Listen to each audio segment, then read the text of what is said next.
Hai, Assalamualaikum. Okey, lah ni Nabila ada di Alor Bakak deh. Alor Bakak, Melo. Kita ada beberapa unit teres setingkat nak jual deh. Ada lebih kurang 4 unit sini. Okey, jom Nabila tunjuk raw tour dulu. Ni bahagian posh dia.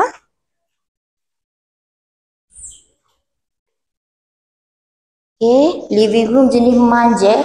Ceiling kita pun memang sangat tinggi deh. Jadi kita rumah ni tak panas lah. Nabila mari ni pada waktu tengah hari sebelum pukul 12. Ada ni master bedroom. Bilik air kita.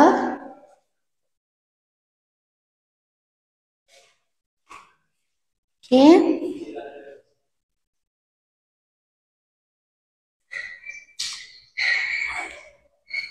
Ni bahagian dining hall kita memang ceiling tinggi juga.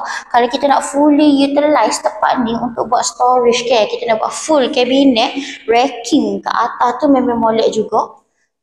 Bilik kedua pun memang high ceiling. Kalau kita nak convert jadi loft, buat mezzanine, memang molek sangat lah. Dan kita ada bahagian dapur sini. Nabila sukanya bahagian dapur ni dia bukanlah terlampau open. Jadi kalau misal kata kita nak tutup, nak jadikan dapur ini dapur tertutup, kita masih ada ruangan lah. Okay, bahagian dapur. Ni untuk anak hok macam family hok tak ada anak baru seorang dua orang, comel lah untuk permulaan orang kata. Rumah ni dah lengkap dengan CCC. Tinggal nak uruskan proses jual beli sahaja gitu. Okay, then ni tanah belakang pun ada lagi. Nak nanai boleh, nak extend boleh.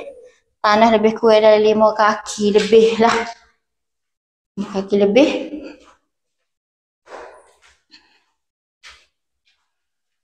Okay, connecting dah bilik air. Segala defect yang you nampak dekat sini, insyaAllah kita memakai baiki sebelum kita hand over.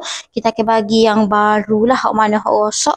Jalan belakang boleh keliling sekeliling rumah. Dan dekat belakang ni ada kawan lembu kita. Belakang ni jangan rusing dah, dia bukan rock. Kita duduk dalam kawasan kampung tapi sangat tenang, sangat dekat dengan sekolah. Cikgu-cikgu SK Alor Bakak, itulah landmark kita.